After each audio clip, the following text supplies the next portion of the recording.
Welcome to Tommy Solo's Famous Friends. This is a special memorial edition honoring the life and legacy of the late Al Mair. Al was known by everybody in the Canadian music industry as Gordon Lightfoot's manager and president of Attic Records. He was also instrumental in getting Canadian artists on the radio in Canada. On Sunday, June 4th, 2023, a celebration of Al's life was held at Roy Thomson Hall in Toronto, and I was given permission by the family to document the celebration. So here it is, R.I.P. Al Mair. So nice to see faces I haven't seen in decades. I'm sure that you guys are all going through the same situation. Wonderful to be pulled together regardless of the fact of the reason that we're all here today. My name's Kevin Shea. It was my privilege to work for Al Mair and Attic Records for 9 years. Today we're here to celebrate the life of Alexander McLean Mair, who was a Canadian music pioneer and the best friend of the Canadian music industry forever. And it's wonderful to see such a wonderful outpouring of affection for Al. I want to thank Al's son and daughter, Sebastian and Jennifer,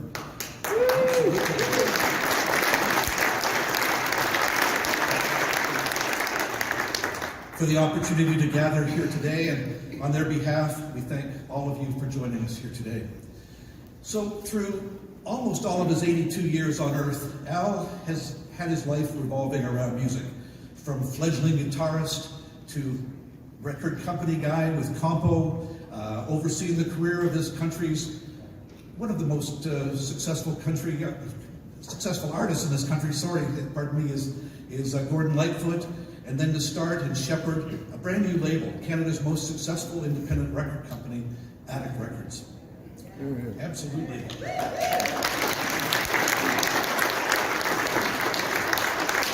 Just for fun, if you worked for Attic at one point or another, would you raise your hand? I just want to, holy,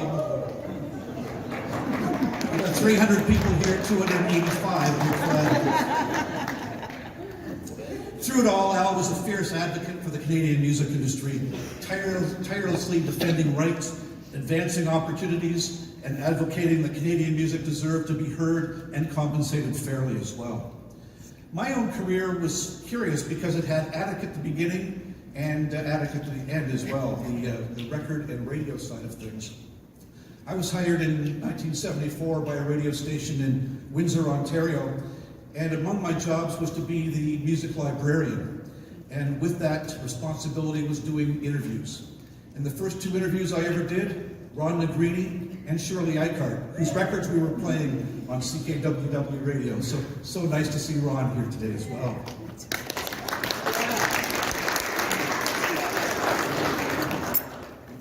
In 1991, I joined Attic Records as Vice President of Promotion and Publicity, and was with the label through its 1999 sale to the ill-fated Song Corporation. Sorry, just a little catch in the throat, pardon me. I learned more about the Canadian music industry in my 9 years working with Al and Attic Records than I did in the previous 17 years of a wonderful career in radio and records. But through his example, I learned 4 lessons from Al Mair. Respect is earned, honesty is appreciated, trust is gained, loyalty is returned. So through the next hour or so, you're going to meet several people who had a role in Al's life, either professionally or personally, who are going to talk a little bit about Al's lyrics, his legacy, and his life as well.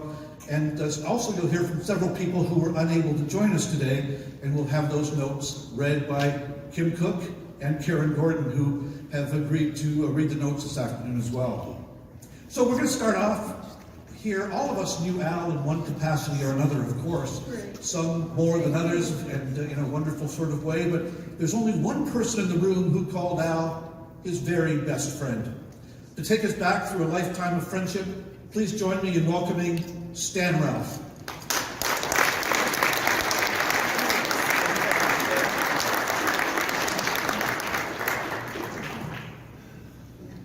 You know, I think it's fair to say that I knew Al Mair before he became Al Mair. And I think it's also probably fair to say that I'm Al's oldest friend, having known Al for 70 plus years, probably close to 75 years. Does anybody want to challenge me on that? No, okay. Al and I met some 70 plus years ago when we were both kids at Keele Street Public School. We were West Enders, lived in that part of town, and we were in the same class for a number of years. And then we both decided that we wanted to follow an academic career. So we both went to Humberside Collegiate after graduating from Keele Street Public School.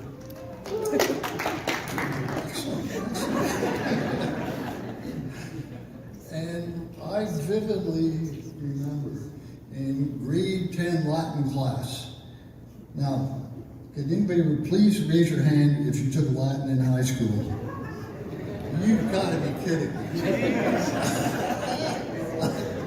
I am stunned. I thought I'd be the only one. So,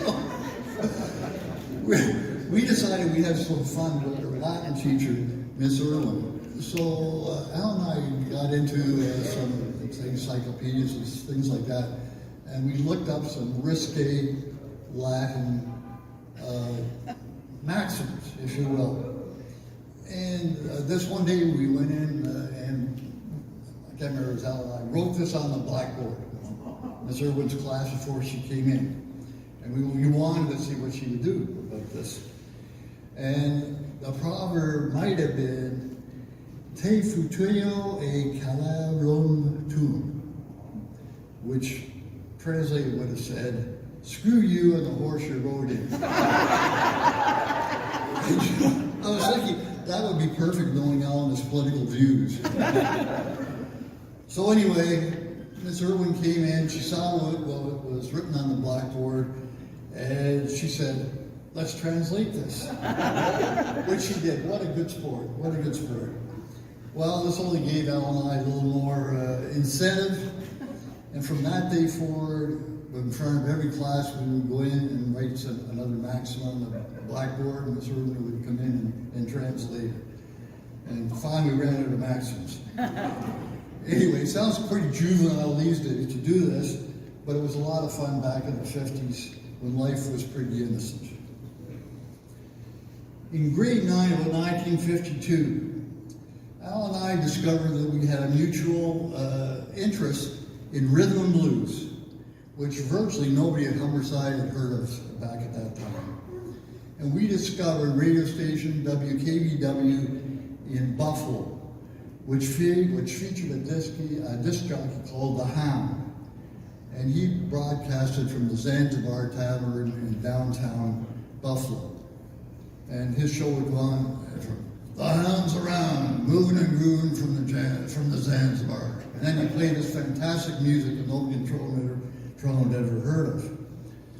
So Al and I would tune in from our homes to The Hound, and next day we'd go to school over at Humberside and we'd talk about what we had heard, whether we liked this or liked that. And of course we were talking to the two of us because nobody else had ever heard of this show. We also listened to a show from Fort Wayne, Indiana, God knows how, that played similar music, and it'd fade in and out, and you'd only catch little bits and parts of music. But we both loved that station, Fort Wayne, Indiana.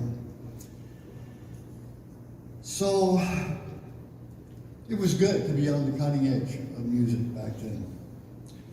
There was a record store back in those days at Bloor and Dundas called Mickey's. And Al and I started to frequent it. And we would bug Mickey to order some obscure 78s that we had heard on The Hound. 78s. Does anybody know what a 78 is? So Al and I became even closer friends as we hung out there at Mickey's. And subsequently, Al got a part-time job at Mickey's, and he accumulated an outstanding record collection. So I hope I painted a picture of Al's early interest in music. But it wasn't until a year or so later that Al turned his passion into what finally evolved into his illustrious career. In those days, Humberside put on a high school dance. It was like it was every other Friday night or something like that.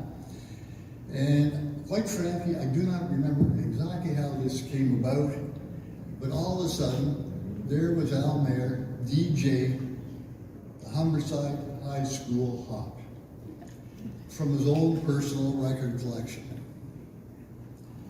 And you know, I thought in retrospect, this was quite something, because to my thinking, Al was an extremely shy person back in the day.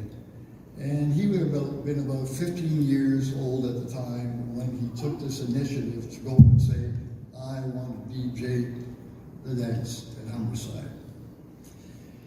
So that's how Al Mair started on his path to becoming a legend in the Canadian music business.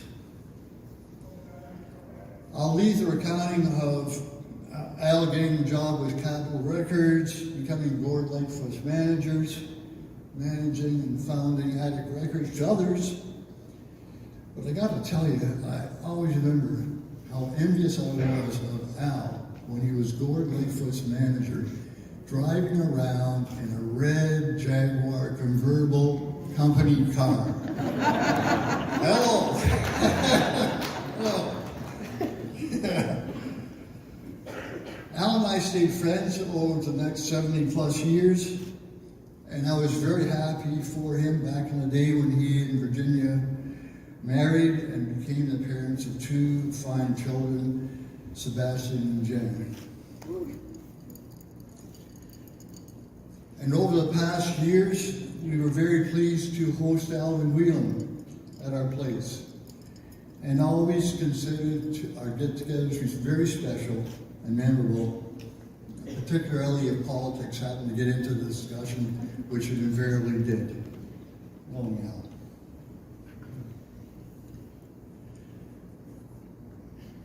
I talked with Al a few days before his passing, and he told me that the Lieutenant Governor was coming over to his room at Sunnybrook and was going to present him with the Order of Canada.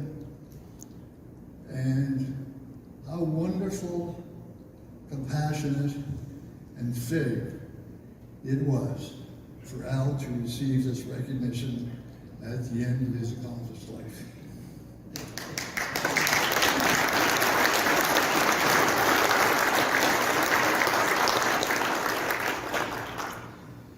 So that's how the Al Mair I knew in public school and high school became, as over 70 years ago, became the Al Mair you all know as a Canadian icon. So as Al used to say when he posted his opinion on Facebook, just saying, enough said.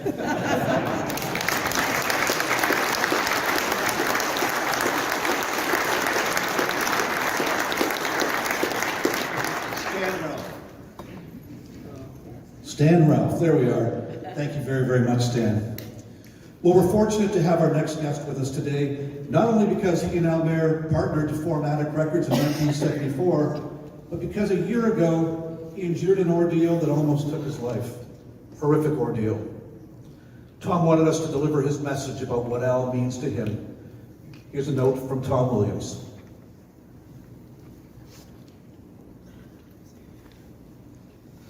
I was crying as I wrote this.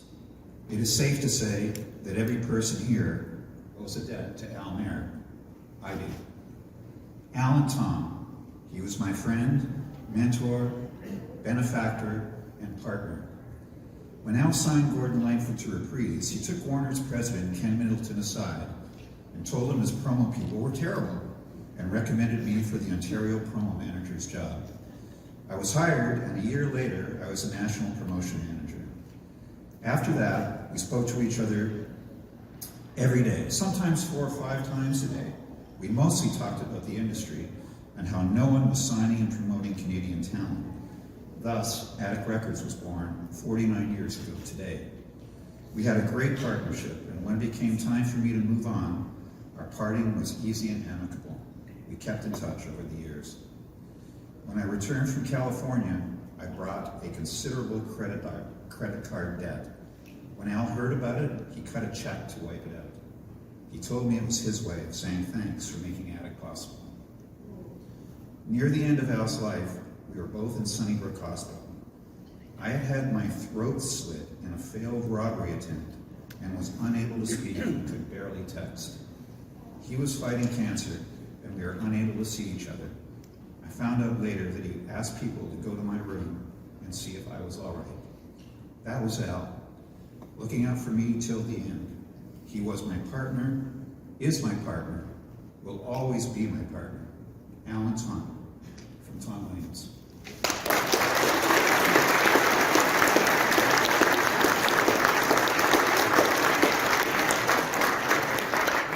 Wonderful, absolutely wonderful. Our next guest arrived in Canada from Syria in 2016 through the generosity of Al Mair, who helped him resettle in our country. He asked if he could speak early in our program because he's preparing food for the reception. So please give a warm welcome to Zachariah Al-Baghdad.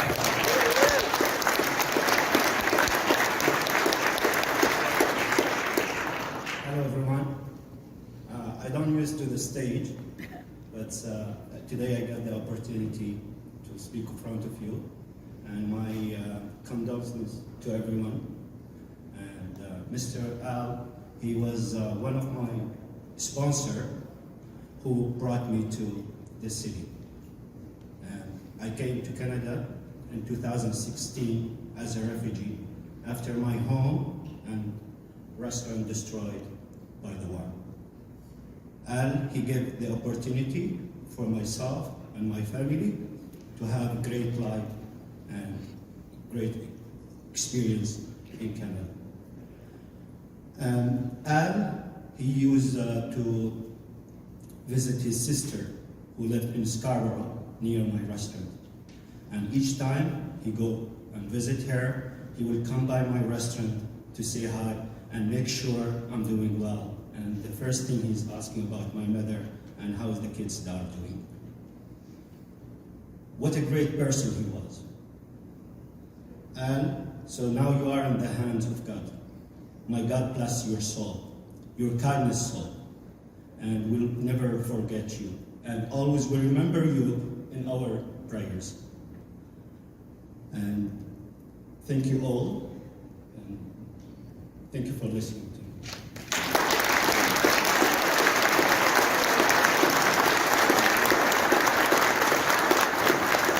Zachariah Al-Baghdad. Thank you so much, Zachariah. Today, I wake up early. Sorry, excuse me. I wake up early at 5 o'clock, and I would love to prepare some meals for you guys. And so today I'm preparing some authentic Syrian food for the soul of my dear Al. Yeah. Thank you.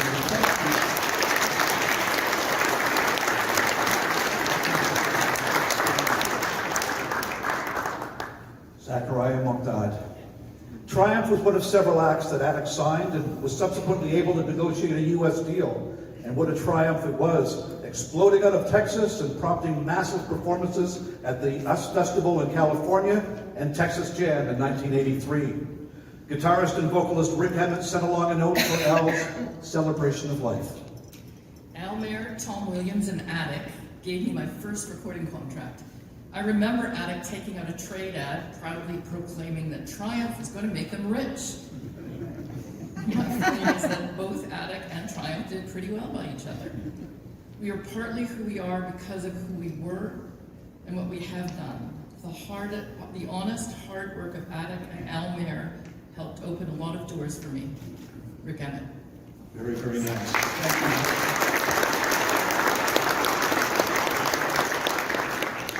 Well, Attic Records was just one of several independent record companies releasing Canadian music during that era. True North was another excellent label and preceded Attic by a few years.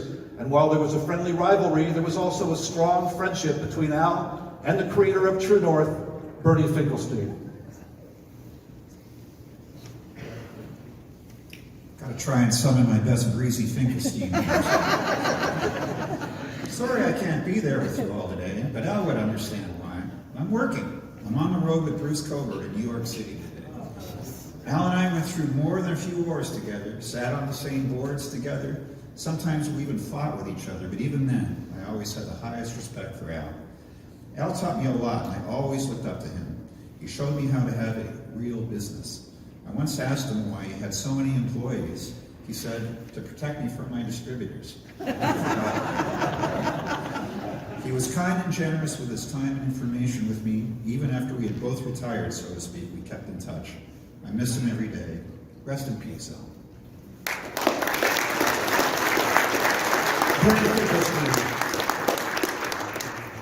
Well, we are all united today to celebrate the life of Al Mair, but I'll bet our next speaker is acquainted with probably 98% of you. Having moved to Canada from his native England, he set up his press and publicity company in 1966, and like Al Mair, has worked tirelessly to promote Canadian artists. With respect and thanks, join me in welcoming Richard Flowhill.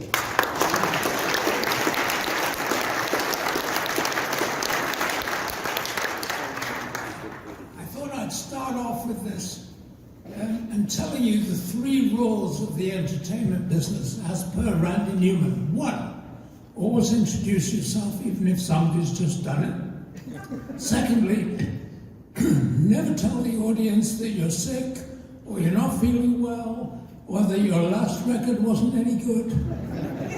Thirdly, never leave your wallet in the dressing room. So, my name is Richard Flowhill. I'm very well indeed, and the bulge in my pants is my wallet.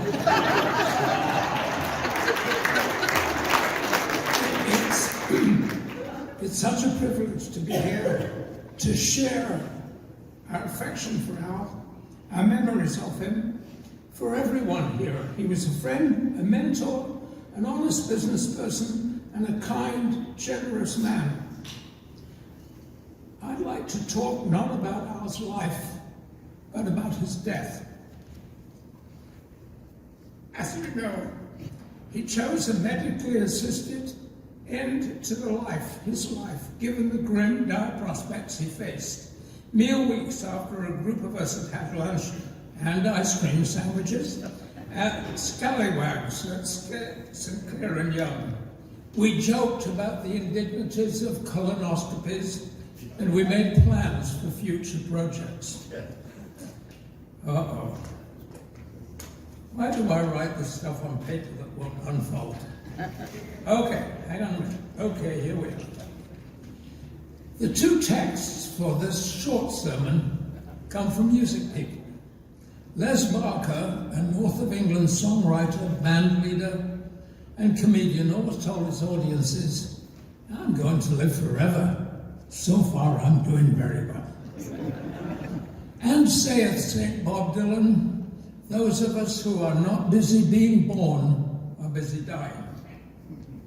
Les Barker died at 75, and St. Bob is still on the road.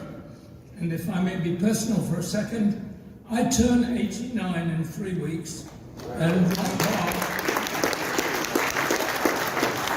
I'm well past my own sell-by date. We are all driving accelerating school buses down long, steep hills. Our vehicles have dodgy brakes and wonky steering, and our back seats are filled with the work we've done, the stories we've told, the memories we've made.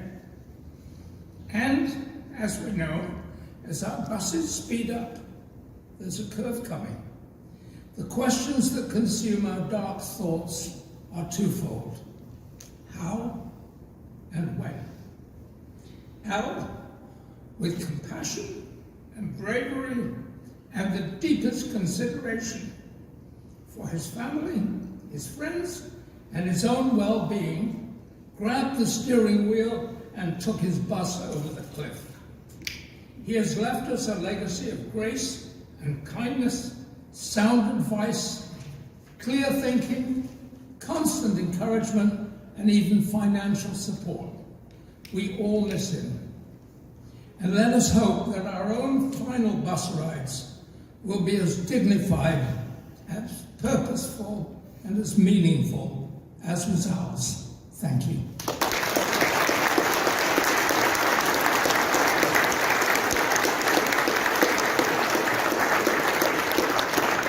Richard Flohill, wonderful, wonderful words.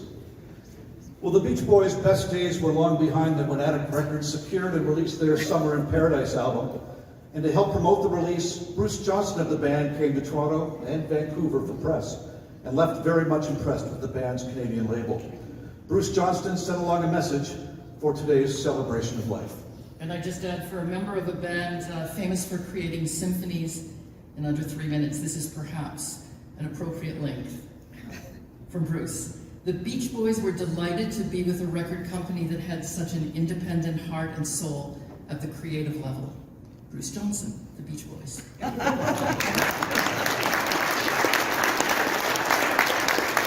As we enjoy our Summer in Paradise, there we are. The artist with the largest cumulative sales through Attic's history was Weird Al Yankovic, who had 4 original albums released by Attic that reached platinum status, plus several compilations released in this country through the label. Weird Al spent so much time in Canada doing media and touring that many believed he was, in fact, Canadian. Weird Al sent along a message to be read this afternoon. In the spirit of short and sweet, Al Mair was the president of Attic, my Canadian record label, and I've truly never known a record company president who was such a kind, sweet, and generally wonderful human.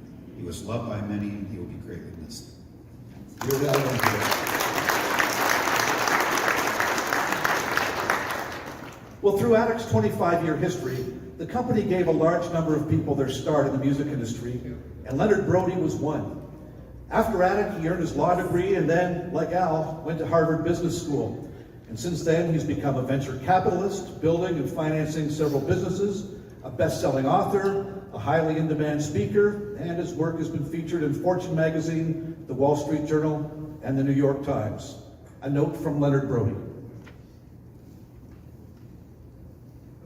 No.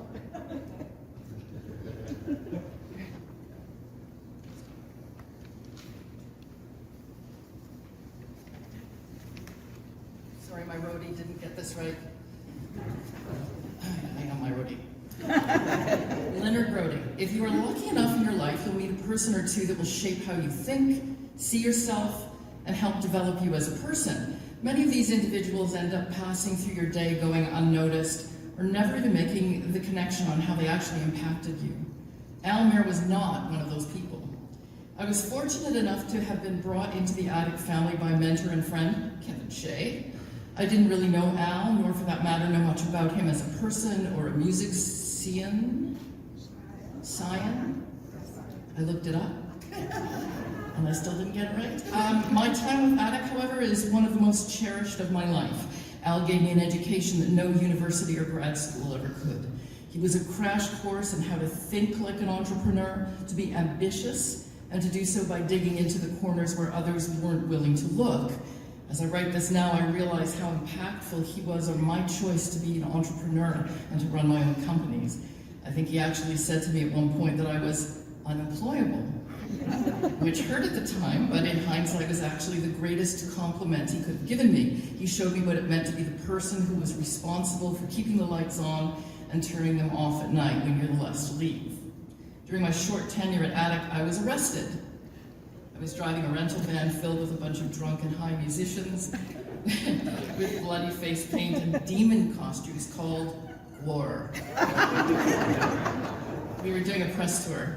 Turned out the rental car's license plates had been reported stolen, and we definitely looked like the people who were the perpetrators of the cars. We were not. I asked for my one phone call, and it wasn't to my parents or my rabbi, it was to Al. Turned out Al was busy eating lunch, so I talked to Kevin. When I finally got back to Attic, after all of this had been cleaned up, Al was sitting in the lunchroom, saw me, burst out laughing. He also liked to yell out my name loudly, patted me on the back and walked away. It was then I realized that I was his dupe. Good times. Jen and Sebastian, I am so sorry that I couldn't be there in person with you today. My heart goes out to you and to your family. Al was a legend. He was the Scottish father I never wanted, and has forever given me PTSD. When I see a note that says, "See me." But without him, I would not be where I am today. I mean that sincerely. Later in my life, Al would always post on my Facebook site applauding some announcement I would be humble bragging about, and reminding me of my humble beginnings as part of his attic mafia. I will miss that, and I will miss him. May his memory be a blessing. From Leonard Brody.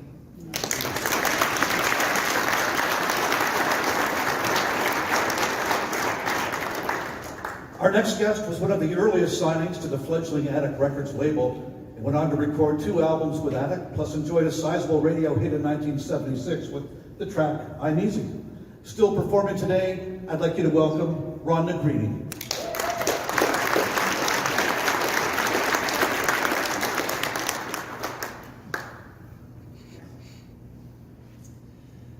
Well, Al Mair affected my life profoundly and in such a positive way, and I'm so grateful that I had the chance to share time with him. He's gone from the physical world now, but he'll remain with us whenever we have a story to tell that gives voice to his name. I met Al in 1974 at the offices of Attic Records on Davenport Road to discuss the contract I was about to sign as one of the first artists on the Attic roster. Al was very patient and went over in great detail the contract before me, and I listened intently, and when he was finished, I blurted out, "Should I get a lawyer to look this over?" Al said, with patience and kindness, he said, "I don't think that's necessary, Ron. It's a standard industry contract, but if you want a lawyer, that's fine." And then I said, "Do you know what I could call?" I sure was new to this business. Well, he said, "Yes, I sure do." I noticed a suppressed chuckle there at the moment he said that, and he gave me Bill Hickson's number. So I called Bill and met with him, and he agreed to act on my behalf. And he also said, "I'll try to negotiate with Al for a $1,000 signing bonus."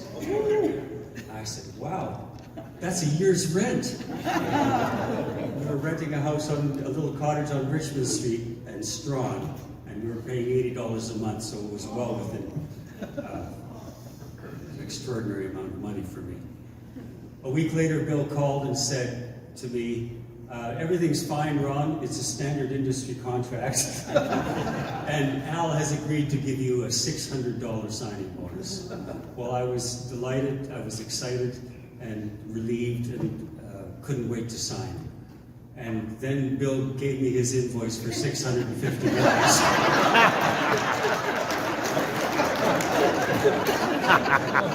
Welcome to the music business. So the whole exercise cost Al $600 and me $50. But it wouldn't be the last time that Al gave me good advice. After the first album that had no hit single, Al and Tom, who by that time took to calling me Flash, gave me many demos of songs that they thought could be hits. I said no a lot, and this went on for quite some time until Mariana and I and our 2-year-old daughter Melissa went up north to camp for the summer on land that we had purchased the previous spring.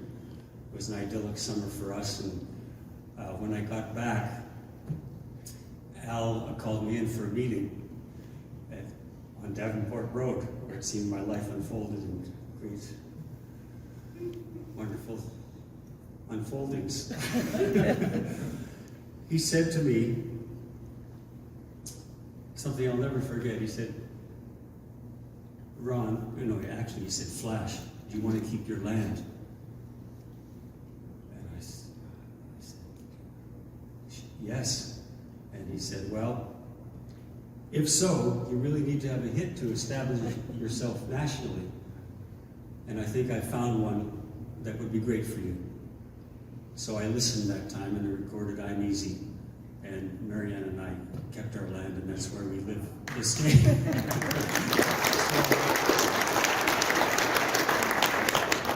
Al's intuition was spot on, and he was so steadfast in his support and determination to see me succeed. In those early years, Attic felt more like a family to me than a business. My time and connection with Al through Attic was brief, but our lives remained connected throughout the years. And it's a connection that still lives on with the friendship of Sebastian and our daughter Melissa. In early November of last year, Al reached out to me because he was unable to get hold of Tom. And he was worried. He asked if I could call someone to knock on Tom's door in Barrie to check on him. They'd been in touch almost every day those last few months. And when Al discovered that Tom had sustained such a serious injury, he called frequently to ask how Tom was doing. Although he was so very ill himself, he remained constant in his concern for his dear friend. And in the end, that's what Al was, a dear friend indeed.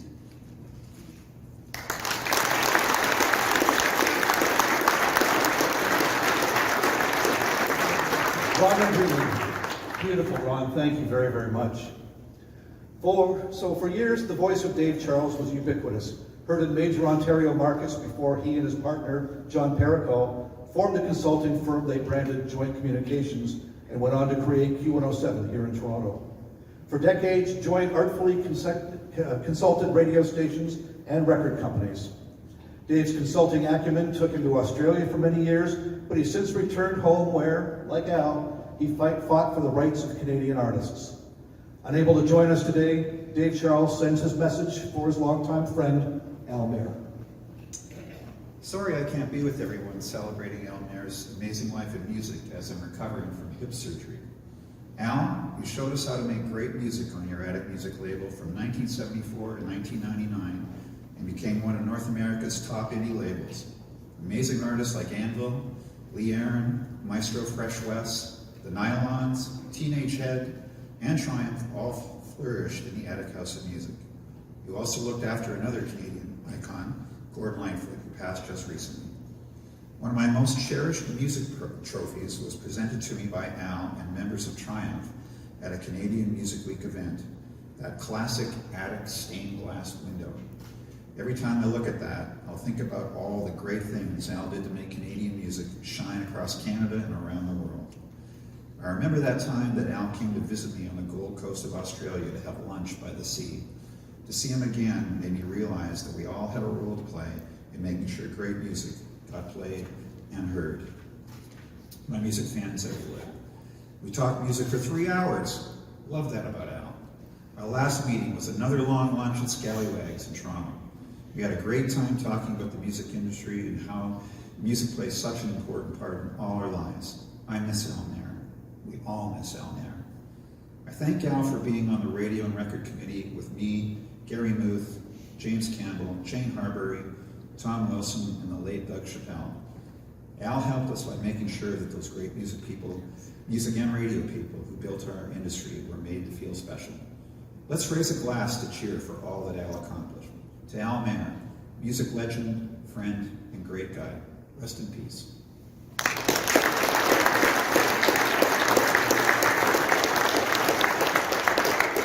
A note from Dave Charles. So while watching a television show hosted by Peter Zosky, Al saw a talented performer that he felt had star quality. It turned out that she certainly did, enjoying hit after hit on Attic, including her biggest, From New York to LA. Patsy Gallant sent along her best wishes to all, and this message about Attic and Al Mair. I'm thankful I got a chance to see Al at the Jazz Bistro in Toronto, where he came to see me sing Piaf. He looked amazing. We think people will live forever. Al is responsible for my biggest hit, From New York to LA. He was wonderful to work with, very professional, and he really cared about my career. He would be proud of me. This month I'm receiving another medal, Chevalier de l'Ordre du Québec. I already have the Governor General's Medal and the Order of Canada. He's partly responsible. and you should be very proud of him too. I really loved him in this business. Al Mair was one of the honest and sincere ones. My deepest sympathies. Patsy Gallant.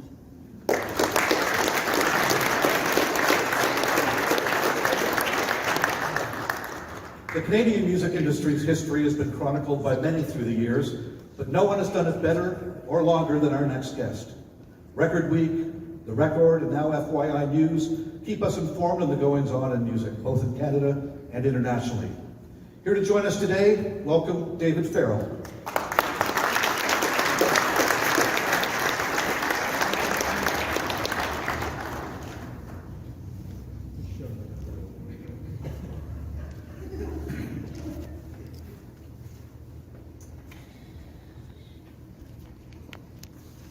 When the family asked me to say some words, I had a kind of a revelation about Al Mair.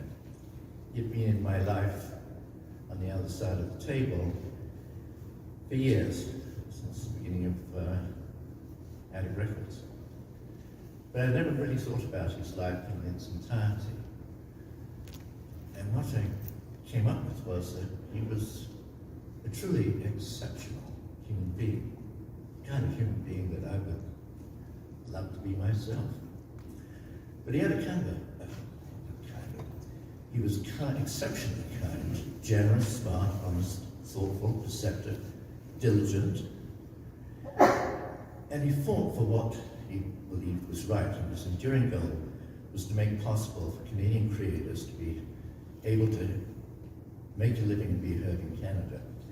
I wondered that evening when he first came across Gordon Lightfoot at Steele's Tavern, if when they started their conversation it wasn't a kind of a kindred spirit that lit between the two of them, because they both made careers in Canada. They firmly believed in what it meant to be a Canadian. And that was in a time when Pierre Elliott was kind of igniting his own fire and passion within us all. He started Attic 3 years after the regs came into being, and it was a tough road to go, because there was a lot of acrimony between the broadcasters and the record companies. And I often think that Kevin Shea, in promotions, he was a bit like a kamikaze pilot, because Al was forever sticking the hornet's nest, either broadcasters or even the CRTC in cases. He was bold and inventive, and not afraid to make himself heard, which we've heard, even when it made him unpopular in certain quarters. To his credit, he studied at Rice and U of T and later in Harvard to enhance his business skills. He knew he had to be smarter than a lot of other people in order to succeed. And he built a company that was unlike anything else that Canada had seen. It was also more open-minded than many. To my knowledge, Velma Barkwell became the first work-at-home mother in the business. And he didn't hesitate to hire a junior with epilepsy. That was my younger sister, Julie. I had nothing to do with the hiring. And God bless her soul for doing so. She's now passed, but that's neither here nor there. Attic went on to pay out more than $20 million to artists, songwriters, and publishing companies, but it all started with a $300,000 nest egg, pulled by Al, partner Tom Williams, and some outside lenders. One who was initially interested was Alan Slate, but he would just acquired Global Television, which was in a terrible state of affairs, and his capital his capital was tied up. I thought, what would have happened if Alan Slate had in fact become a quote-unquote silent partner, as if Alan was ever silent. Anyway, Alexander was a maverick in his day and a gentleman always. There are a few along the way who I know would have had kind words to say about him. One of them, Brian Chater, Gordon Lightfoot, and Michael Rock. His personal legacy is Sebastian and daughter Jennifer, but in the foundational days there was Virginia, who needs to be recognized, as to his later partner, Wheeling Khan. Alexander was the quintessential quiet Canadian who loved country and wanted nothing more than for creators to be able to make a living and be recognized at home. He really was no ordinary man.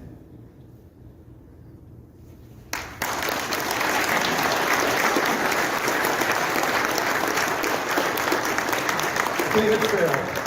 David flew in from the East Coast to join us today, and we thank him very much for his time and his words. Thank you, David. The repertoire Attic released through the years is kind of like a wild carnival ride. Pop, military bands, punk, metal, dance, comedy, rock, and yes, even Irish sing-alongs. No one did it better than the Irish Rovers. Remember the Unicorn, Whiskey on a Sunday, Louie the Pink, Wasn't That a Party, and Grandma Got Run Over by a Reindeer. The group's longtime leader, Will Miller, reminded us of his longtime business relationship with Al Mair in a note that he sent along. Al Mair was the music man. He was the record guru who helped change my life, as well as a lot of other pickers and singers who were trying to find the way to the promised land of platinum and gold. 4 young Irishmen came to him from the pubs, and all we wanted was a single drink. Al made it possible to have barrels full. As leader of the band The Irish Rovers, I met Les Weinstein, who introduced us to Attic Records when the Unicorn song was galloping up the Decca MCA charts in the US. With the Canadian CBC television show in full swing, we formed a partnership, a warm friendship with Al. He had the great ability to know what the pulse of the music industry was all about. After a few years, he suggested we drop the Irish from the name of our group, even though I fought the idea. He suggested the Rovers use producer Jack Richardson, and Wasn't That a Party hit the top in Canada. I sent Al a demo I made of beautiful Celtic instrumental music before the Celtic craze happened. And he said he didn't know what to do with it, but he knew someone who did. So Bob Chakra in Montreal was called, and I completed 5 successful CDs with Chakra Music, all thanks to Mr. Mair. I'm sure there are many other performers who owe a lot to Attic and Al, and I'm sad that his era has gone. But by God, we made a great go of it. So here's to you, Al. May you be half an hour in heaven before the devil knows you're dead.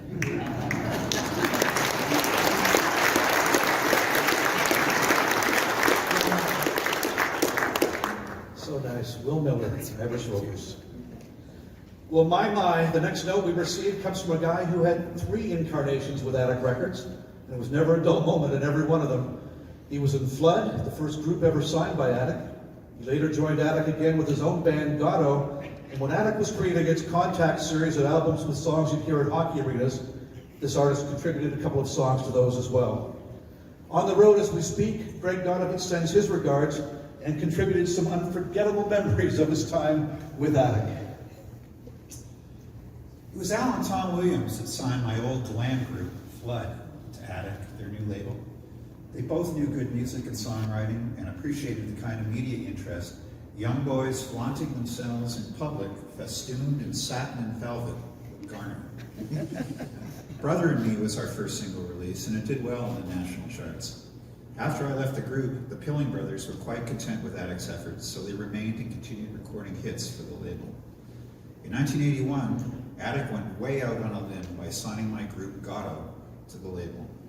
The first release was a double live album entitled Best Seat in the House. It was a real live album, no overdubs of any kind. Al sent Lindsay Gillespie and me on a national promo tour, which was a big mistake. I already knew the joys of fine dining and which wines not to drink out of a straw. And soon, Lindsay and I were tipping magnificently on the Attic credit card. This all culminated in the 2 of us ending up in the Prime Minister's suite of the Vancouver Hilton with a dozen Vogue models that Dee Lippingwell had been photographing. And as much champagne, shrimp cocktail, and escargot as I could order from room service. Al only found out about it, the real expenses, after he read my book, Travels with My Aunt. I'm not going to lie and say that Al and I enjoyed each other's company so much that we went bowling together. But he was the boss, and I was my boss, so we both were very adept at crawling on thin ice around each other. The main thing I do want to thank Al for was convincing me, albeit reluctantly, to let two disco producers remix and fix up my song, Pretty Bad Boy. I went kicking and screaming to the listening session, prepared to hate it. I had to bite my lip in order to contain my joy. I knew it was a hit the second the needle dropped. A coast-to-coast hit in 28 weeks on the chum chart. Quit scoffing at me. I have the charts. I sent my mom and dad to London and Paris with my first royalty check and treated myself to an ounce of excellent blow. It's a great God of us. The thing I'm most happy about is that I was standing right next to Al at the Attic Records Christmas party in his beautiful home when Garwood Wallace of the band Twitch ran over to scoop up the Phil Spector holiday album and knocked over the family's beautifully decorated tree. There is a special place in hell reserved for people that do things like that, so you won't be seeing Garwood again in eternity. So thanks, Al, and you too, Tom, for your part in my amazing career, and especially for the money of that ounce of blood, for that ounce of blood.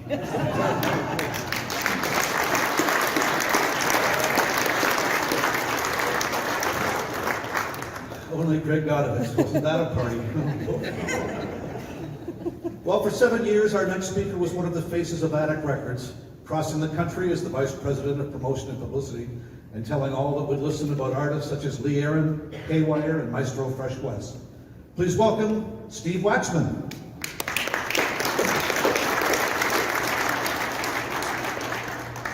I always wanted to play Massive Hall. So, hi everyone. I'm looking around the room and I see all these familiar faces, and you know, it makes me think about how we all know each other, but most of us actually don't know much about one another. So I want to tell you a little bit about me and how I got my start in the Canadian music business. I'm originally from Toronto. I went to NYU, went to New York University to study to be an actor. And after I graduated, I ended up working for Bill O'Coin, who managed KISS back in the 70s. And at the time I was working for him as an office boy, he was managing Billy Idol. Well, eventually, after a couple of years working there, came back to Toronto and realized I wanted to get back into the music industry somehow here. So I called Jeff Aldridge, who was the VP of A&R at Chrysalis Records in New York, and I said, do you know anybody in Canada I can speak to? And he had been talking to Al about the possibility of picking up Lee Aaron for Chrysalis in the States, which didn't happen. But anyway, he gave me Al's name and number, and so I called Al. Out of the blue, Al had no idea who I was, but invited me into the office to talk to him. I came down, the Attic offices were King and Bathurst, went down and saw Al. We spoke for about half an hour, and at the end of the conversation, he said to me, I don't actually have any jobs available here at Attic, but there's a couple guys down the road, there's a label called Ready Records. I've told them that you're coming to see me, and that if I thought that you were worth a damn, I'd send you down there to talk to them and see if there was something you could do with them. So I got on the streetcar, went down King Street, went to Ready Records, and spoke to Andy and Angus, and they offered me a job on the spot, which was fantastic. About a year later, I got a phone call from Ralph Alfonso, and Ralph had been the head of radio promotion and publicity at Attic at the time, and he called me to tell me that in about 10 minutes, he was going to hand in his resignation to Al, because he was going to go work at Capitol Records, and that I should, in 15 minutes, call Al. So I did, and Al invited me back into the office for an interview. The next day, I went in to see Al. We talked for about 15 or 20 minutes, and then he wrote something on a little piece of paper and slid it across to me, and that was my job offer. It was fantastic. You know, Al's tough to read, and I think that most of us who've worked with him probably would agree with that.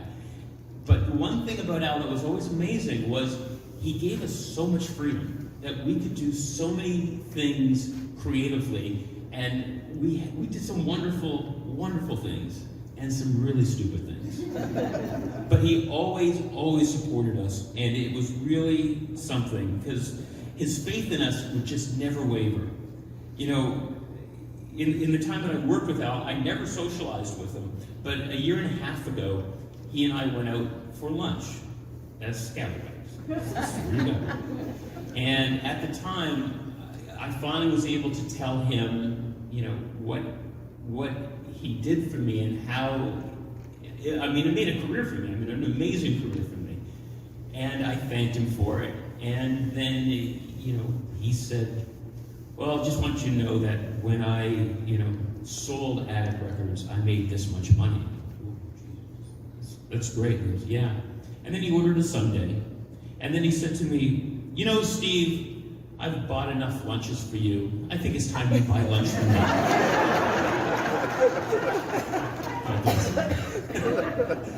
Anyway, listen, I just wanted to share that story with you, and also just to say, we all know people in this room, but how well do we know these people? I just want to say, do the thing that I did. Invite somebody out for lunch and get to know them better. Because, you know, we're all telling these great Al Mair stories. God, it would have been great to tell Al how much he meant to us all. All right? Take care. Thanks, everyone.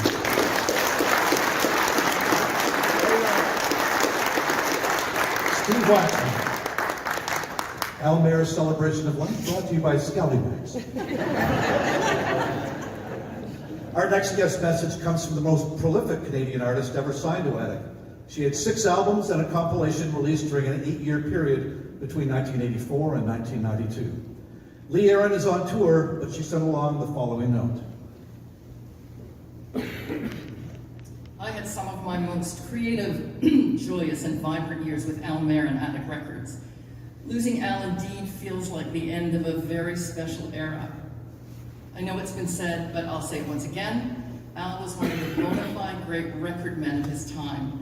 He steadfastly believed in artists he signed and worked closely with them to nurture and cultivate their artistry and their music.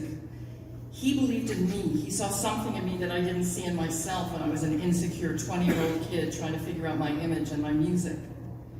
I'm eternally grateful for the opportunities afforded to me and the career successes I went on to have with Attic Records with Al at the helm. When he and I didn't see eye to eye on an issue, he actually trusted me and let me do things my way, a quality that was exceptionally rare for a record executive back then, and that I respected him immensely for. Al was always striving to find new and innovative ways to do things, and he built the model for independent labels to model after. I went on to start my own indie labels later on in the 90s, and I could never have done that without the knowledge and the courage I acquired working with Al Mair. We kept in touch in recent years, and he continued to send me encouraging messages and well wishes throughout his retirement. I really appreciated that. He was an equally kind and compassionate human as he was a titan of the industry. He was loved and he was dearly missed. Lee Aaron.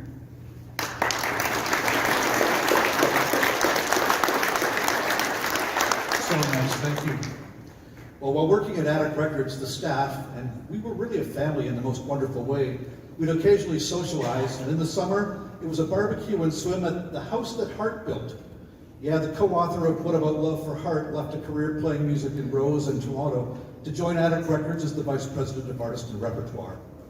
Unable to join us today, we received a note from Brian Allen.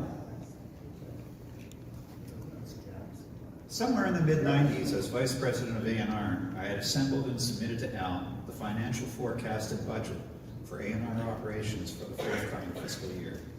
This involved plotting not only foreseeable recording budgets and associated costs, but also travel for conferences, artist-related and general A&R functions, conversion of historical masters to digital, and of course, office supplies.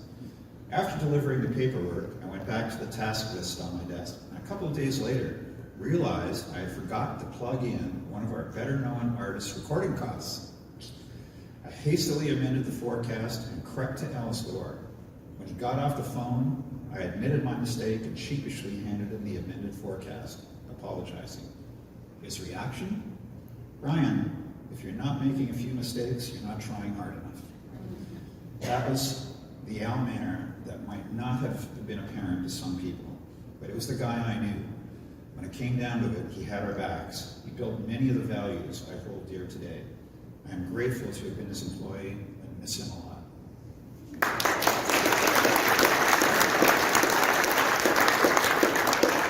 That note from Brian Allen. Well, we've heard a great deal about Al Mair's involvement with music, specifically with Attic Records, but Al was in the trenches fighting for the rights for the Canadian music industry through a good portion of his life, professional life. I don't think there's an acronym for an organization that Al wasn't involved with one way or another. And right beside him a great deal of the time was a gentleman who ran the Canadian Music Reproduction Rights Agency, CMRRA, and the Canadian Music Publishers Association, CMPA. Please join me in welcoming DB, David Baskin.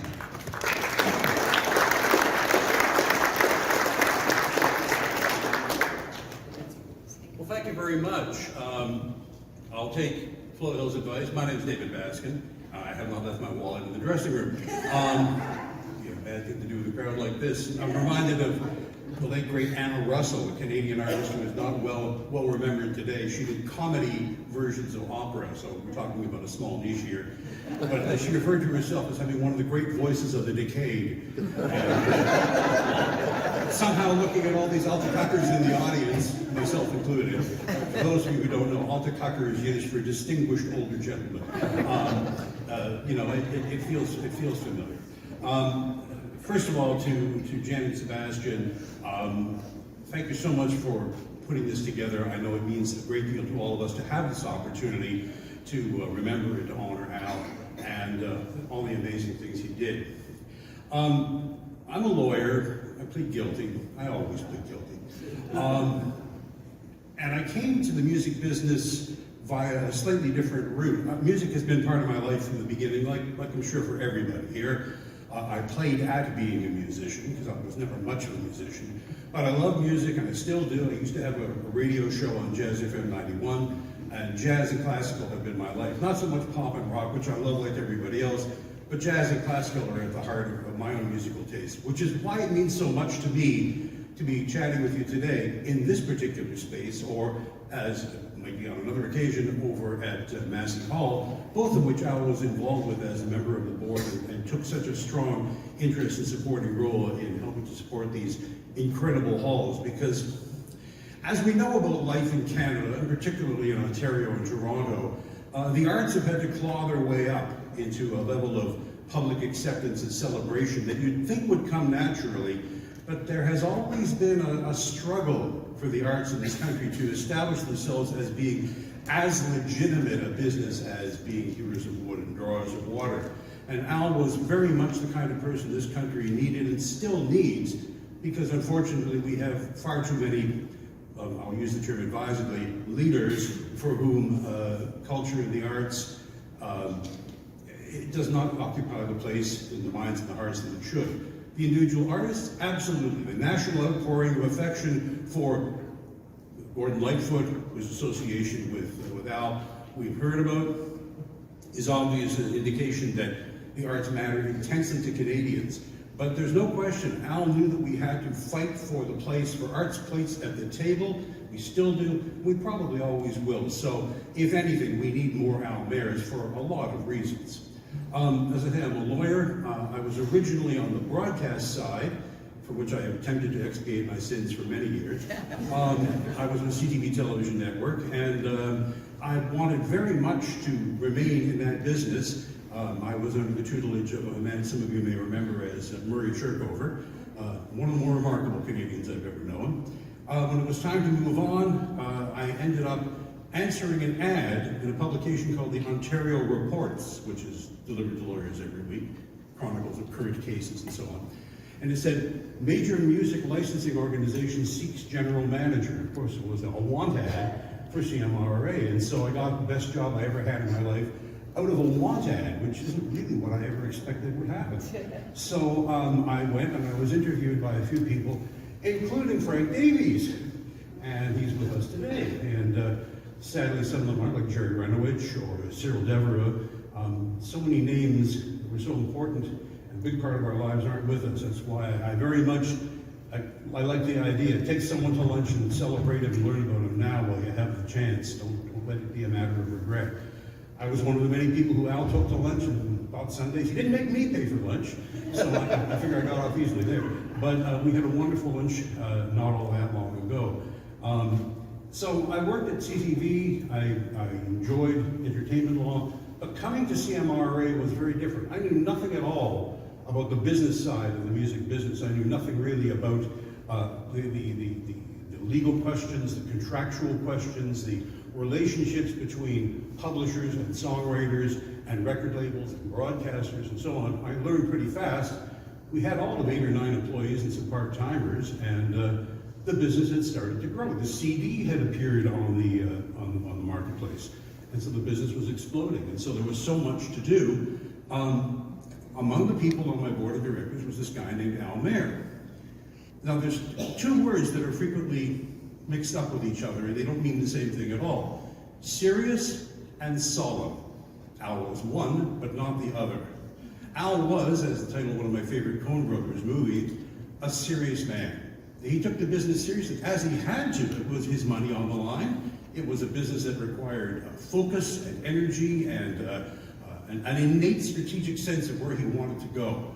And I think a great deal of that had to do with his own education. As a matter of fact, a little while later, when I decided I needed more business education of my own, I signed up at the Rotman School of Business at U of T, where I got my MBA. And Al's example as a student at Harvard Business was very much an example there for me to follow. So Al's influence was interesting because he didn't pound the table and say, David, you should do this or that or the other thing. Every comment he made in board meetings and otherwise had a focus and a purpose, and it was based on understanding and experience. I don't think Al ever had an experience in business or otherwise from which he did not draw lessons and conclusions that he could use. He was very, very purposeful in what he did. And that makes a great difference, because although fascinating experiences can leave us with great anecdotes, there's no question, and like everybody else, I love the anecdotes. I never got a check to let me buy an ounce of blow. And I'm not sure as a lawyer whether I'd tell you if I had, but Al didn't go into anything blindly, but he didn't go into anything as he would, jumping off a cliff heedlessly. He thought about what he was doing. He had his goals and objectives in mind, and he kept his eyes open and drew the right lessons from it. And he did not hesitate to share them with others, but not in an overbearing way. We've all met people in business and in life, we've all observed them in politics, whose first words when they wake up might as well be, and another thing. That was not Al. At one point, early on in my time at CMRA, the business was quite literally exploding. The whole record industry was duplicating its history, bringing out CDs of things that had been sold as records. They all had to be licensed, royalties had to be collected, and we were overwhelmed with the amount of work we had. And I have a tendency to whine, okay, I'll admit it. But I was fetching like mad to the board and saying, I don't know how we're going to do this work. We've got, the backups are enormous, we don't have enough people. And Al cut right to the chase. He said, David, hire more people. I said, yeah, well, there's like not enough money in the till to hire these people. He said, hire them, it's what you have to do right now. And he was absolutely right. And there were many times we talked about business, about rights and politics and legal issues. I immensely valued his advice. There's a lot of people in life and in business who have lots of advice for you. Most of the time, the subtext of the advice is, look at how important I am. You have to listen to what I'm saying. They don't really care whether you act on it or not. It wasn't the fact alone that Al was a member of the board, a director of the company of which I was the boss. He did not give his attention blindly or without purpose. When you had a discussion with Al about a serious matter, he was fully engaged in the discussion. And having been down many years of activity since then, I treasured that about him. When I wanted to talk to him about something, he gave me his full attention, he gave me good advice. I didn't always follow that advice. I had to contend with other issues, other people's advice. It's never easy. But it was all the more easy given the fact that I had somebody with the settle, with the acumen, with the knowledge that Al brought to it. And of course, you mentioned the alphabet soup of organizations, CNPA, the Music Publishers Association, and of course SERPA, the Independent Record Production Association, which along with our dear departed friend Brian Chater, could we have a moment of applause for Brian Chater, please?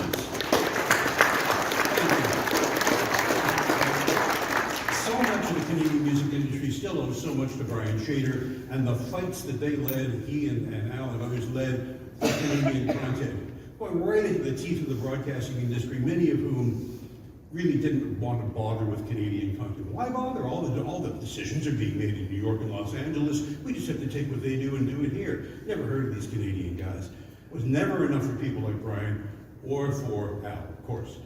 So I felt like I was in a very special position to work with these builders of a business, to learn from them, and to enjoy so many good times with them. Al was the reason why I started going to meet him. Yes, okay, it was a terrible hardship to go to the south of France in January, and I hope you share my sense of suffering with me. Al's presence at Needham carved the trail for so many people to follow, and his involvement in international deals, international publishing deals, made the point that Canada is a small country, absolutely, we all know that, but we have just as much of a right to be at the table as anybody else, and with great artists like those that Attic signed and promoted and made, we are every bit as worthy as the other countries, and that's a message that sometimes gets lost. The professional congratulators, the politicians who like to stand in the glow of a star's big hit, and they're the first at the mic when it comes time to praising somebody else's success. Terrific, and we need their support. But Al recognized that we have just as much of, as a result, just as much of a right to be at the table as the other nations, and particularly, we never forget this, do we? Particularly living next door to the mammoth of the United States, just to carve out a place to exist in the face of that much brilliant, dazzling output from the United States is an extraordinary accomplishment. The fact that Canada has a music industry, will continue to have a music industry, and that it will shine as brightly as those of other nations, and continue to fight on our terms and succeed in the face of that kind of competition, owes a great deal to the example set and the work done by Al Mair. So I am honored to be up here to thank him for the chances he gave me in my career, the support he gave me, but more importantly, without the likes of Al Mair, without the extraordinary work that Al did, the Canadian music industry that we love and take such pride in would not be what it's become, would not be the success that we take pride in today. So Al, you've done good. We are in your debt. Thank you very much.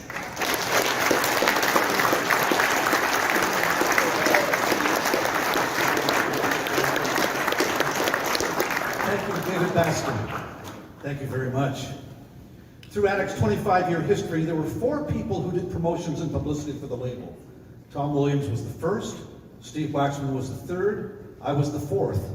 The second, who we're missing here, is Ralph Alfonso, a highly regarded graphic designer, photographer, beatnik poet, musician, band manager, and he owns an art gallery in Montreal.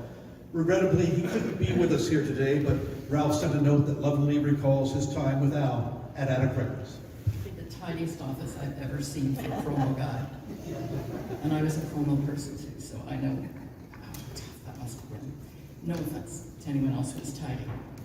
So for Ralphie, I'm unable to be there today to celebrate Al Mair's life and legacy, and I'm grateful to have been asked to share some thoughts and memories.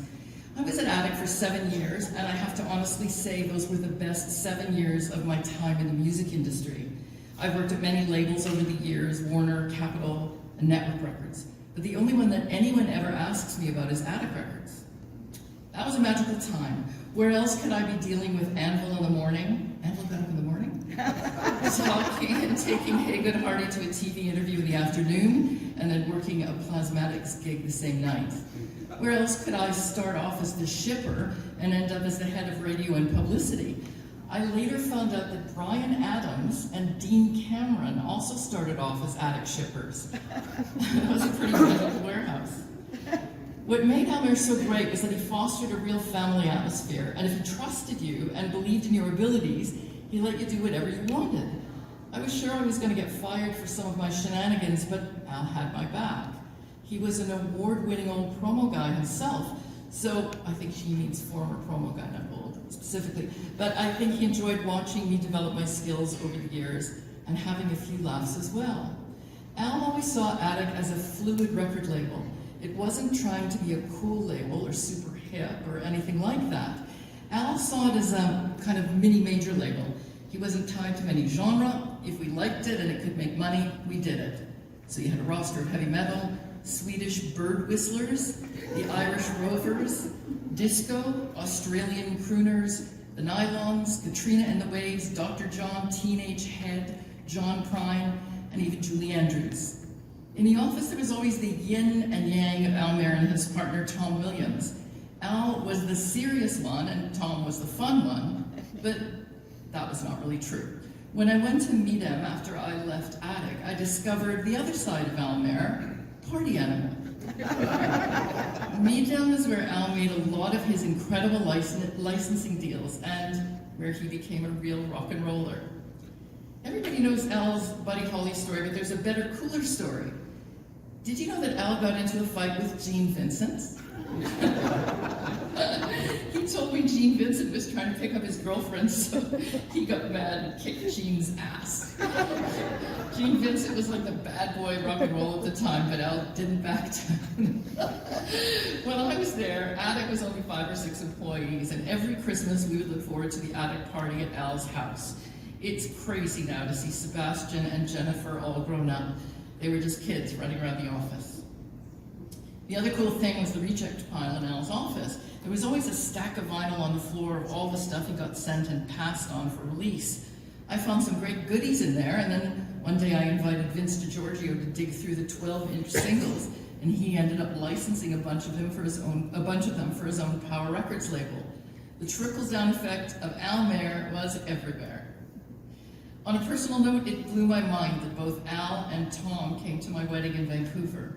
And then, when I started performing, Al came out to see me and hang out.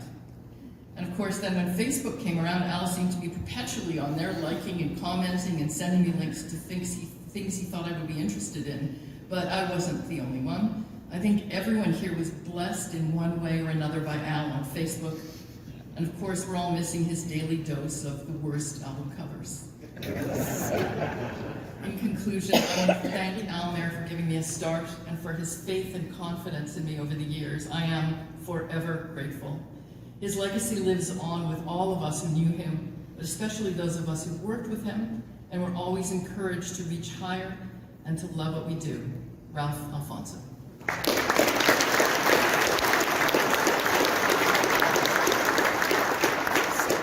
Quite the character, Ralph Alfonso. Love that. Al Mair sat on many boards through his life, and one of which he was very proud was to be a member of the board for the Corporation of Massey Hall and Roy Thomson Hall.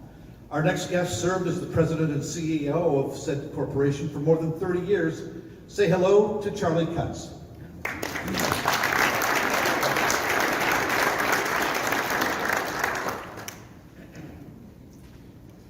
Thank you, Kevin, family and friends of Al Mair. 41 years ago, Roy Thomson Hall opened its doors, and it looks and sounds pretty good today. The CEOs and programmers over those years are Bill Armstrong, David Doucette, Jeff Butler, Pat Taylor, Muriel Sharon, David Taylor, Sandy Castungay, Dean Cameron, and of course, Jesse Kumagai. Between Massey and Roy, we staged 300 to 500 presentations annually, and we took risk on as many as 100 shows, either as sole promoters or as a co-pro with partners who brought their shows and needed our expertise or financial help. The board mandated a programming committee to advise management on which artists to take risk. That committee met monthly. Although it was always the programmer's responsibility to negotiate the deal, the advice about the artist, the promoter, the reputation of the halls, the pricing, the impact on our community. All on one-nighters where the risk in my day was as high as $425,000. This was a key committee for our board and had a huge impact on our city. For over 38 years, Al Mair was on that committee. And there are several current or past committee members here today. Ross Reynolds, Kim Cook, Andy Hermand. If I've missed anybody, I apologize. Al was asked every year to participate by the board chair and management. No other committee member ever volunteered that long. Not for the monthly sandwich lunch, 2-hour meetings. Not for the free tickets, because there weren't any. Not for the annual board dinner, which everyone paid. Al was independent, candid, respected, fiercely pro-Canadian, cautionary, and knowledgeable about so many people and facets of our music business. We will miss Al's Hawaiian shirts, Al's Facebook posts, Al's admonitions to book more Canadian talent. A toast to Al and to all of our absent friends. To absent friends.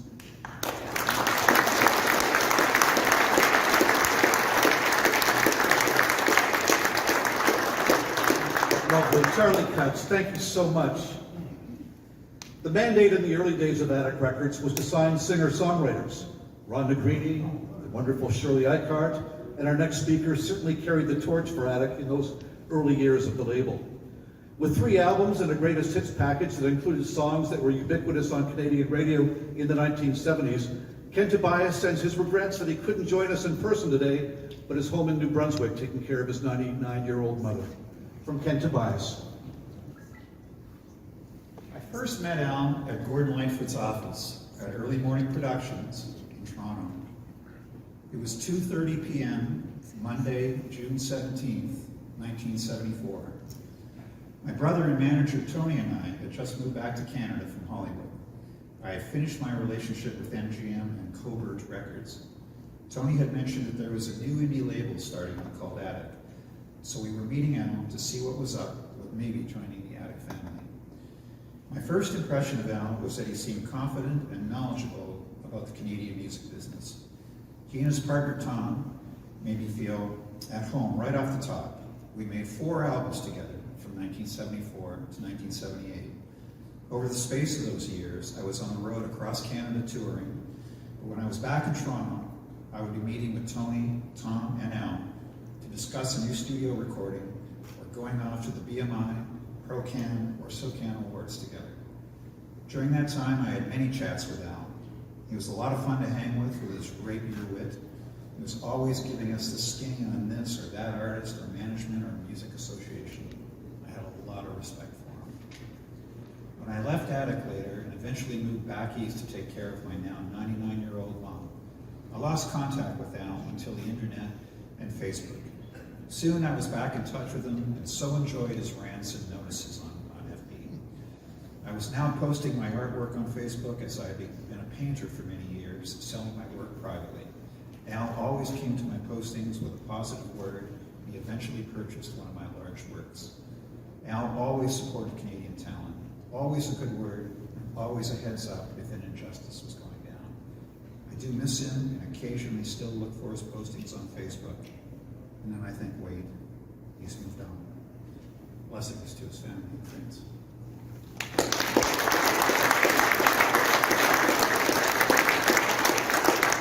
Ken Tobias. Al was able to secure a number of releases on his annual excursions to Midem in France. One of which he was immensely proud was Famous Blue Raincoat, a collection of Leonard Cohen songs performed brilliantly by Jennifer Warnes. This release went on to be the biggest selling album in Attic's 25-year history. Now, I was handling press and promotion when Jennifer came to Toronto on a 3-day media trip. I started to sweat when her manager sent up a 15-page list of demands. For example, a boutique hotel no taller than 4 stories, a room far away from the elevator, interviews to start no earlier than 10 a.m., interviews to conclude no later than 4 p.m. After every second interview, there's a 30-minute rest, stop for yoga every day at 2 p.m., and each day a supply of apple cinnamon rice cakes to be delivered to her room, and a selection of herbal teas each day. You get the idea. But the panic grew even more intense when I learned that her manager was a former Hell's Angel who went by the name of Buddha. As it turned out, Jennifer was every inch a lady, charming with a wicked sense of humor and a wonderful, wonderful lady. All turned out very well, and the friendship between Jennifer, me, and Al continued for several years while the album continues to sell in fairly large quantities. We're so delighted that Jennifer sent a note to honor her admiration and appreciation of Al Mair. Al Mair gave me a huge boost when I needed it the most. In the mid-'80s, when I was trying to shop the idea of a record of Leonard Cohen songs, no one, and I mean no one, for the big record companies wanted anything to do with it. Not even Leonard thought it was a good idea. But Al got what we were trying to do, making it, in his words, a piece of art with an integrity few albums have, regardless of sales. Attic Records was the first company to license the famous Blue Raincoat album and turned it into a smash in Canada, eventually selling 500,000 copies, which Al said was the biggest selling album ever for the company. Even Leonard was impressed, thrilled to be a star once again in his home country, and used to phone Al personally to thank him whenever he would send along a check. Al was quick to license my next album, The Hunter, as well. Thanks to his support, I've always had a strong and faithful audience in Canada and got to do several tours and TV appearances there over the years. In an industry full of sharks in suits, present company accepted, of course, it was such a joy to find someone who cared more about the art than the bottom line. Forever grateful, Jennifer Lawrence.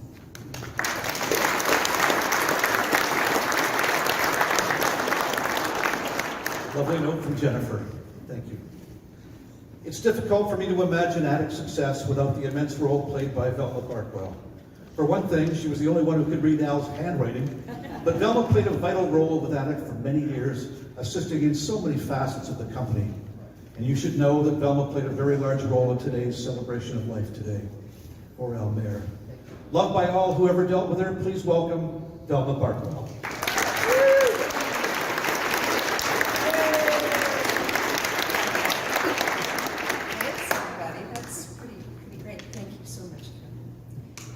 Nice to see all of you out there. You're looking pretty good. Al Mair and Tom Williams hired me in 1980 to be the receptionist at Attic Records. In my interview, Tom wanted to know if I was the girl who was supposed to be here yesterday, and Al's only question was for me, do you think you can show up? And then he stared at me for what seemed like a very long time. I worked there twice, over a span of 25 years, and I served most of that time as Al's executive assistant. He was a savvy influencer before that was even a thing. He had mail slots in the back room for everybody under the sun that Al wanted to engage with and prove how well our artists were doing here in Canada and around the world. If somebody had airplay in France, the whole world heard about it. He continued to hound the naysayers until they wanted to release it too. He was always sharing, even back then. He allowed me to work from home in 1992, before that was even a thing. We were the first Canadian independent record label to have a computer on everybody's desk, and the first to have a custom-designed, computerized royalty reporting system. I'm not sure, but I think we were the first Canadian indie to have profit sharing and a robust employee benefit plan. Al wasn't messing around. He meant business. Al was a rather unlikely suspect. He was a quiet and unassuming musical superstar. He didn't like center stage at all, unless he was at the CRTC hearings, and then he was right up front. He preferred the back of the room, where he could take everything in. He was a musical superstar nonetheless, from his razor-sharp business analytics to his ability to spot a potential hit, or call out inequities in how artists and writers made a living in this country. He was a champion of Canadian content who understood the challenges of getting Canadian music played on our airwaves over the non-stop noise of our neighbours to the south.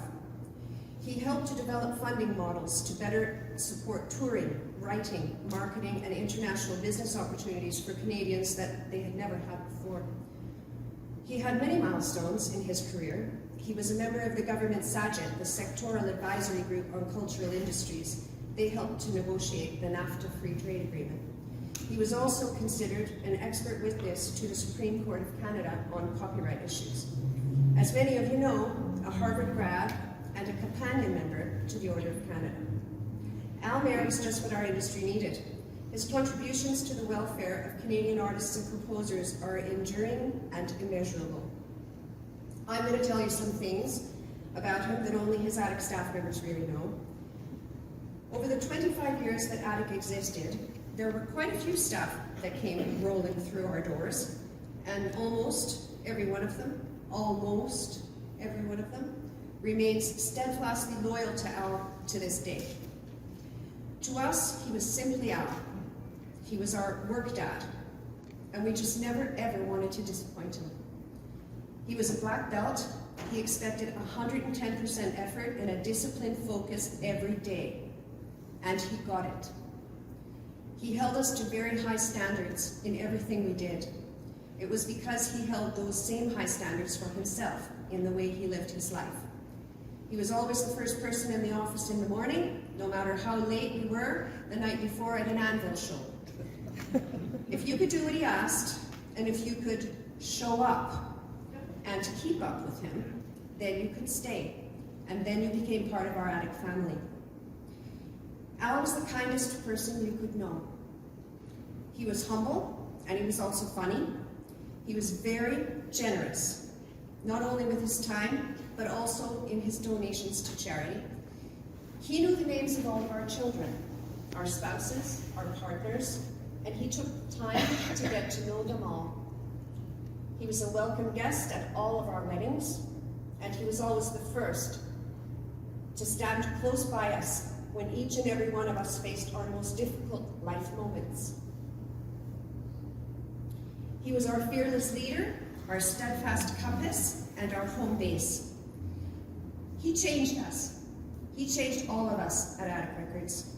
From a bunch of music industry kids, wannabes, bumpkins, and misfits, into a crew of highly skilled, polished, finely tuned, business-minded music people. And then we had hit after hit after hit after hit.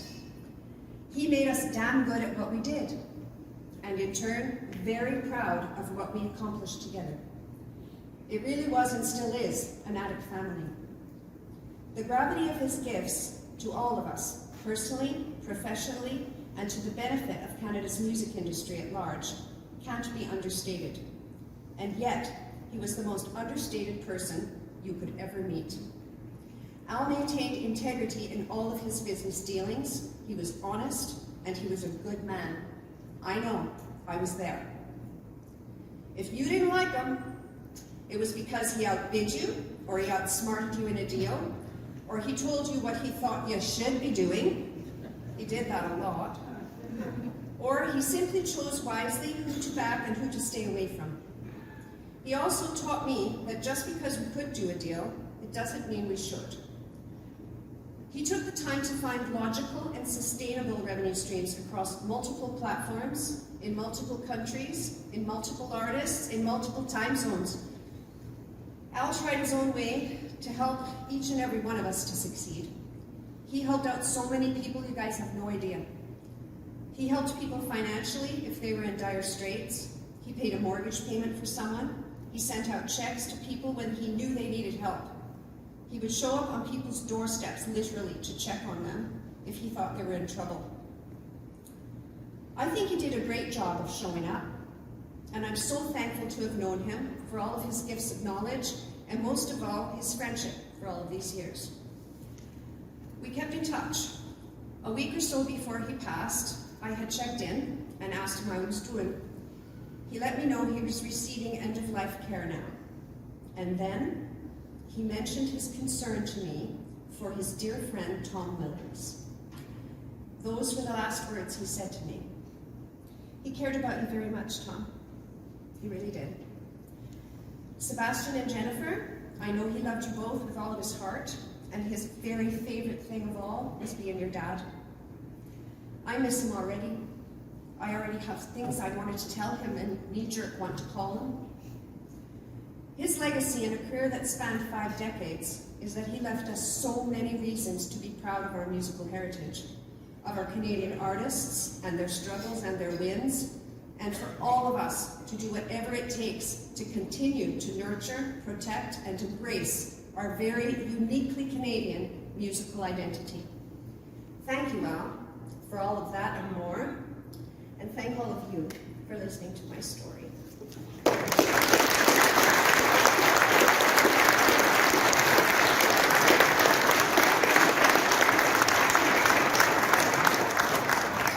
You got us emotional, Velma. Thank you.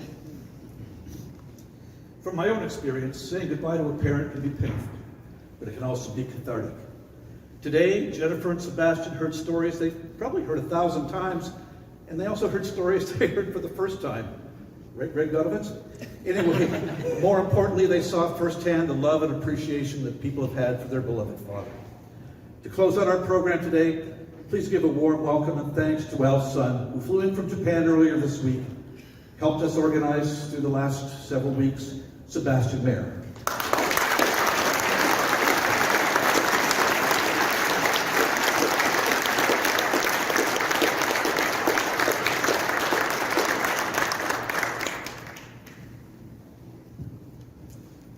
Thank you, Kevin, and thank you for everything, Kevin, for all your help, and Velma, and Kim, Karen. Thank you so much for everything today.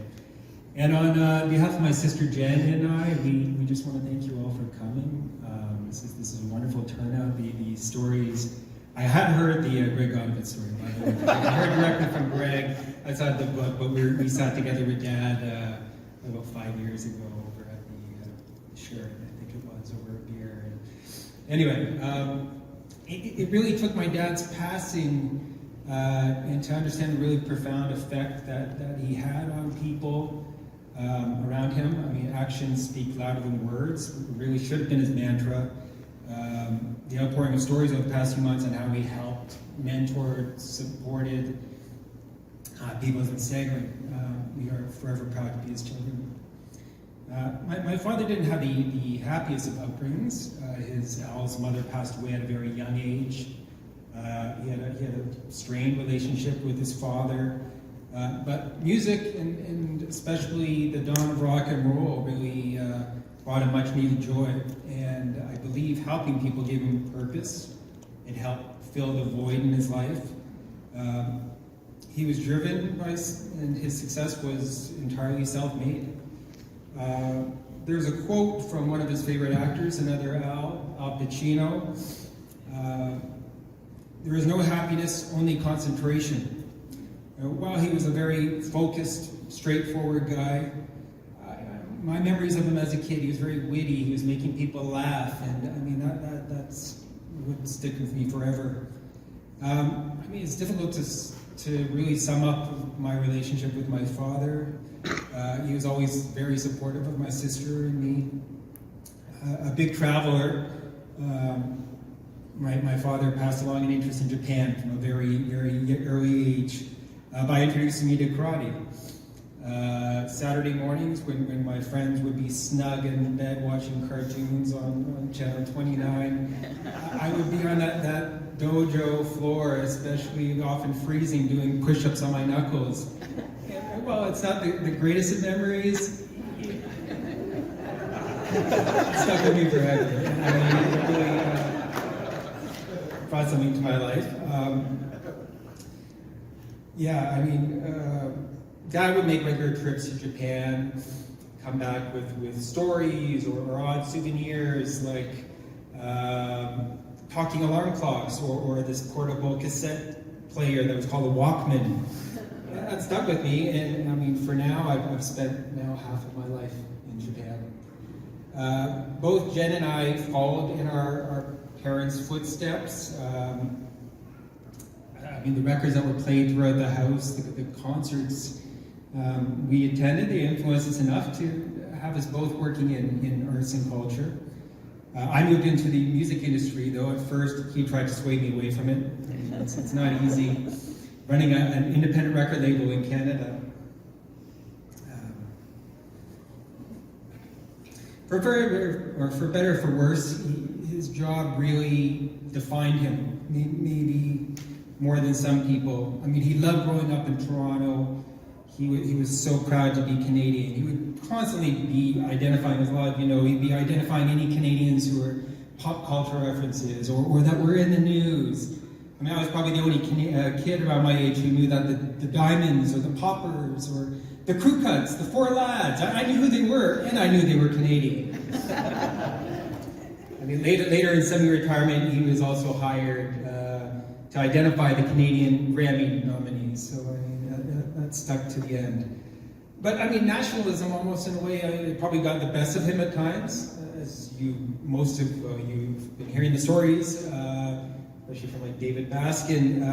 I mean, he constantly championed the rights of Canadian music, which actually kind of conflicted with his business as Attic had moved into more international licensing for Canada. I mean, he kept on railing, and I mean, that stuck with me. That's become a part of me as well, and I'm happy to keep up that tradition to a small amount. His name is not just synonymous with Attic Records, but Canadian music. I've met people from around the world for years and years when people realize that, oh, Al Mair's your dad. I mean, the word that would often be used was legend or legendary figure. You know, he received many honors over the years, but his Order of Canada was especially meaningful. As a lot of you know, he was announced for the Order of Canada well before his illness was diagnosed, but just received his order literally 2 days in the hospital, 2 days before he passed in the hospital room, and he wore the medal on his chest the day that he left us. When he became a grandfather to Sophie 7 years ago, my daughter, I saw a side of him I hadn't seen since I was a child. He brightened up whenever he saw her, and the time together was precious. During COVID, they were constantly on the phone, just texting, playing silly games, talking wherever Sophie really had on her mind that day. Anyway, in the words of the legendary philosopher Lips from Anvil, who's here today, family's important shit, man. I mean, once I knew that time was running out, I got to sit with him in the hospital, asking him certain things, if he had any regrets. The first time, he did have one regret from 40-some years ago, where he let a certain promo staff at Attic expense a very small amount of marijuana for a very prominent industry member. That was his regret. When I asked a few days later, the answer had changed, but it was that he never really learned to master an instrument. So, Dad, I'm going to work on the guitar. My dad was a strong advocate for dying with dignity, and it's somewhat befitting that he ended up choosing his path. My father wouldn't be considered a practicing Buddhist, but he espoused Buddhist values. Buddhists constantly meditate on death, and my father was very well prepared to leave. He left this world with the people who loved him at his side.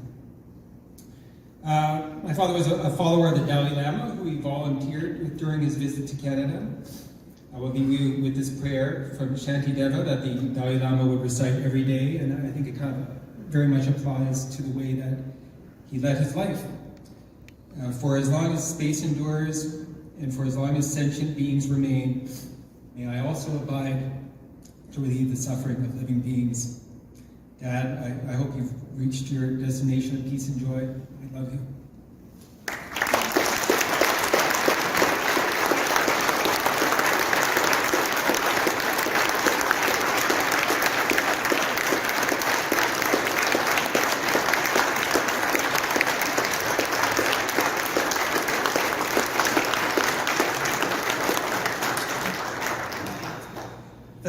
Sebastian. It's been an emotional afternoon. It's been a fun afternoon in some ways too, but an emotional afternoon.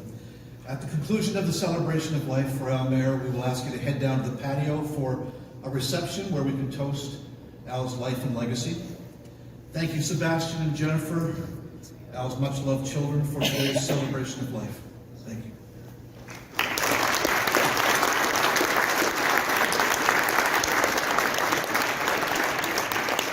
Thank you, too, to Velma Barkwell, who worked so hard behind the scenes to help organize today's event.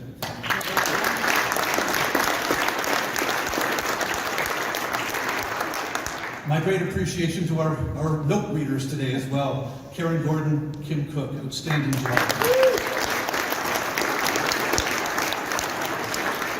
And massive amounts of thanks to the terrific speakers today and those who contributed their memories through their notes. Thank you too to all of you who joined us today to celebrate the life of Canadian music's best friend, Al Mair, missed but not forgotten. Stay safe and well.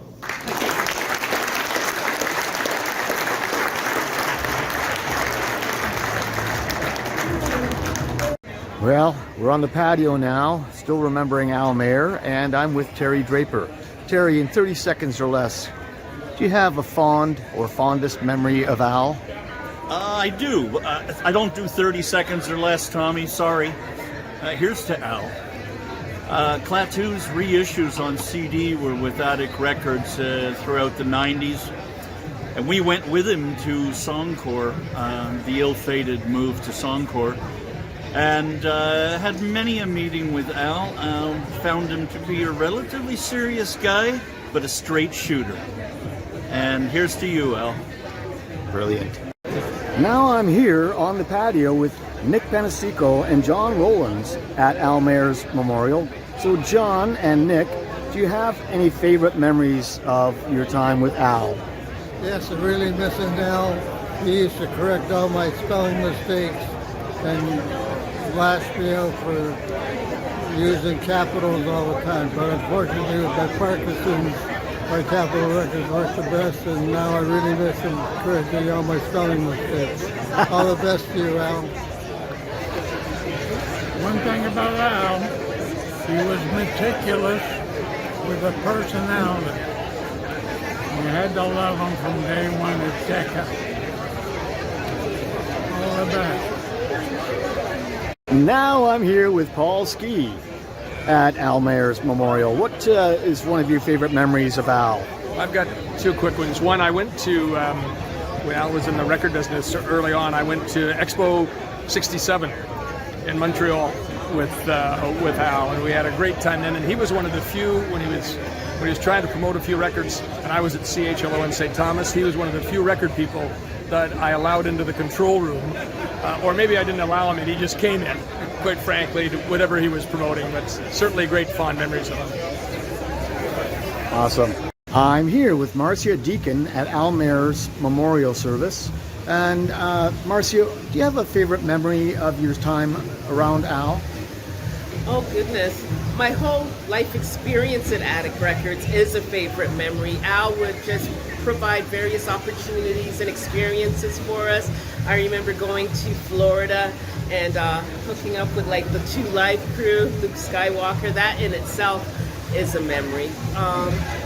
Not one in particular, but Al himself just provided so many opportunities that my life and my experience at Attic Records in itself is a memory that I will cherish for the rest of my life.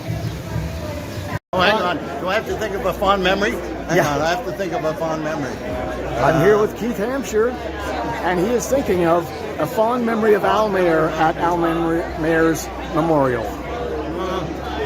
Al and I go back to 1967 when I first came back from England after working on Radio Caroline, and he was one of the friendliest Canadians I'd met in Toronto, and sort of showed me the ropes, and was very influential in making me settle down and behave myself. So I loved Al Mair very, very much, and I miss him very much. As we all do. Thank you, Keith. I'm here with Drew Masters from Meat Magazine, and we were at Al Mair's memorial. So, Drew, let's have a fond memory of Al. Okay, more than even Al, I got to talk about Attic, the label, putting out metal, putting out the music that we grew up on, from Gatto to Triumph to Killer Dwarfs to Razor to Anvil, and it's everything. All this hard rock metal that Attic put out. That's what I remember Al for the most, was he championed this stuff when nobody else will. Everybody talks about all the other bands, the Gordon Lightfoots and all that stuff that he did, which is right, but nobody was touching metal, and here comes Al, and he took it up. So awesome. Oh, Lee Aaron, just the list goes on. The list goes on. Personal memories, he was just awesome to me when I did Meat Magazine. He told me, anytime I needed anything from Attic, call him. If I called other guys at the label and I wasn't getting it, call Al, I'd get it.